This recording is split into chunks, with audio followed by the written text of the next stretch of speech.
దొంగతనము అనేది మనకు డెఫినెట్గా మామూలు థెఫ్ట్ ఏదైతే ఉండిందో ఐపీసీలో it shall be movable property. మొన్న మనం చెప్పుకున్నప్పుడు మూవబుల్ ప్రాపర్టీకి మనము డెఫినేషన్ కూడా మారింది అని చెప్పుకున్నాం. కనపడే టాంజిబుల్ వస్తువులే కాకుండా ఇంటాంజిబుల్ థింగ్స్, పేటెంట్స్ అంటే, లిటరరీ రైట్స్ అంటే అవి కూడా ప్రాపర్టీయే.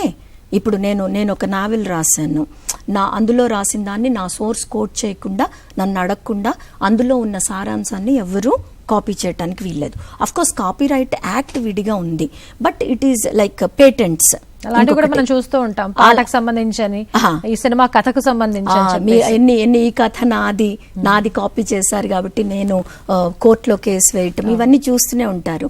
అట్లాంటివి పేటెంట్స్ ని ఇవి కూడా అంటే కనపడే వస్తువులు టాంజిబుల్ థింగ్సే కాకుండా ఇంటెలెక్చువల్ ప్రాపర్టీ రైట్స్ ని ఎవరైనా దొంగిలించినా అది థెఫ్ట్ కిందకే వస్తుంది అని చెప్తూ, థెఫ్ట్ ఆల్రెడీ ఉన్నదాన్ని ఇదొక ప్రొవిజన్ని యాడ్ చేస్తూ, దానికి తోడు ఏం చేశారు అని అంటే ఈ స్నాచింగ్ అన్నది కూడా ఒక 304 సెక్షన్ 304లో స్నాచింగ్ అన్నదాన్ని కూడా ఒకటి స్పెషల్గా యాడ్ చేయటం జరిగింది.